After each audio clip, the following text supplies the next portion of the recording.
Do you or your organisation want to explore emerging and future risks, but don't know how to start? Or is it your existing emerging risk assessment is not working? It's not engaging the minds of senior executives or board members.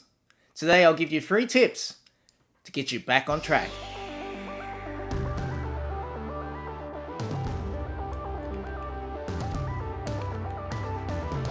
Hi, I'm Bruce, Professional Risk Manager. Today I want to talk to you about the traps I've commonly seen where emerging risk assessments have gone wrong, and 3 tips to get you back on track. Now let's dive in. Number 1. Think about disruptions, not risks.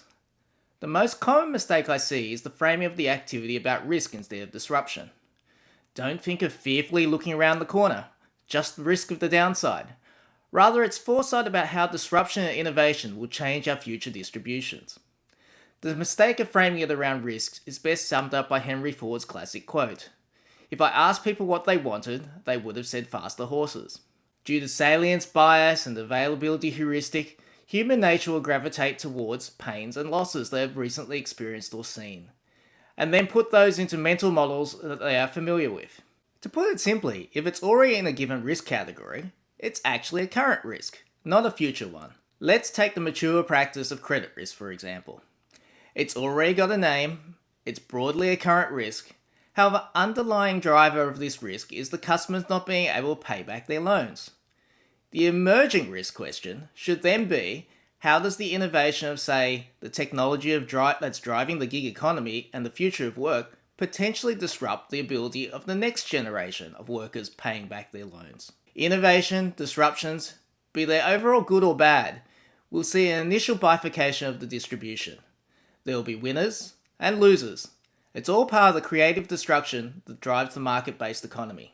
Take the future impact of AI, which will hopefully see huge advancements for society. However, like all innovations before them, there will initially be those who will be displaced by this new technology, and will slip down in the distribution. The massive disruption of COVID-19 has seen a marked bifurcation of winners from losers. Tourism, travel, and hard-hit societal segments such as women are doing it tough, whereas the IT industry has had a tremendous year of advancement. As financiers, we're interested in the distribution change so that we can efficiently transfer capital to help the economy maximise on the innovation. As the government, they want to understand the potential future distribution from the disruption in order to design societal policy and safety nets to help redeploy that part of society in the tail that loses out. It's imperative you design your emerging and future framework not for faster horses, but to explore the future world of the automobile. Number 2. Explore possibilities and don't assign probabilities. The second trap I commonly see is having participants debate about the probability of a future event occurring. There are numerous studies out there that show humans are bad with probability, in particular probability out in the tails. Evolutionary biologist Richard Dawkins calls this living in the middle world. For example, the middle world of speed, we can easily differentiate objects moving at the walking pace or a running pace. But the glacially slow movements of continents and the mind-bogglingly fast speeds of light are just imperceptible. The same occurs for emerging risks when we start arguments of whether this is a 1 in 100 year event or a 1 in 200 year event. It's just not intuitive. And once it's not intuitive, you lose the engagement of stakeholders. In the same manner, when performing fire drills in the office, problem solving was the most efficient means of evacuation under various scenarios. For example, if a fire started here, we should use the fire escape over there, or are the different extinguishers clearly labelled? This engaging practical risk management discussion does not ever get into an endless debate about the probability of whether a fire is actually going to occur. As a final point, the power of framing with optimism. Humans are optimistic by nature. They will tend to disengage from activities that are framed pessimistically. Think of how many of you have not formalised your wills. Going back to the fire escape example, it's framed as a problem solving, how to save lives, rather than about the fire hazard itself. Framing is key in keeping stakeholders engaged. Framing emerging risk as creative problem solving helps you explore the future. And finally, tip number 3. Backcast instead of forecast future risks. AKA, how do you see those black swans? Forecasts are great for analysts and economists. Perfect for looking ahead in the near and predictable future. Backcasting, that's the tool for creatives and risk managers, It's for generating foresight.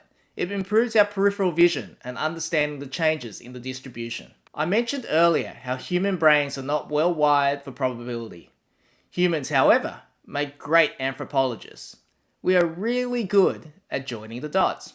Think of recent extreme disruption events. The storming of the US Capitol building was shocking when it occurred. Yet within hours, the pundits on the media were explaining how this was bound to occur due to social media technology causing echo chambers. COVID-19, in hindsight, is perfectly explainable given what we knew about coronaviruses and our tightly integrated global supply chains. This is known as the Black Swan phenomena, a notion set forward by finance professor Nassim Nicholas Taleb. Taleb calls a Black Swan event one that seems unpredictable at the time, has widespread ramifications, and then after the event, people insist that it was explainable and predictable. The concept is based on a reaction to an actual black swan, which was first seen by Europeans in 1697. Prior to the Dutch explorers reaching Australian shores, swans were always considered white. Minds were blown that it wasn't the case. This is even despite knowing that birds come in a variety of colours. So what is backcasting? It's a strategic foresight technique that starts with imagining a future scenario. Take an innovation and stretch it into the future. Science fiction writers have been doing this for centuries, where you take a concept and stretch it to an extreme to build a story. What would this future look like when autonomous vehicles become so prevalent that people drive cars the same way they ride horses? That is, only rich people do it for fun. What would the future look like with today's advancements in medical tech, or agri-tech, or AI come to fruition? What is the impact of those disruptions to society, the economy, the environment, and politically? Who will be the winners? Who will be the losers in this future world? And what will be the new distribution of power and wealth? After fleshing out this future world, we start engaging in problem solving. What policies are needed to design and protect those that are negatively impacted? How can we leverage the disruption to minimize the downside and maximize the upside of this risk? And finally, the actual backcast. Putting on your anthropologist hat, what would it take to join the dots to get to this future world? Most importantly, what are the critical dependencies?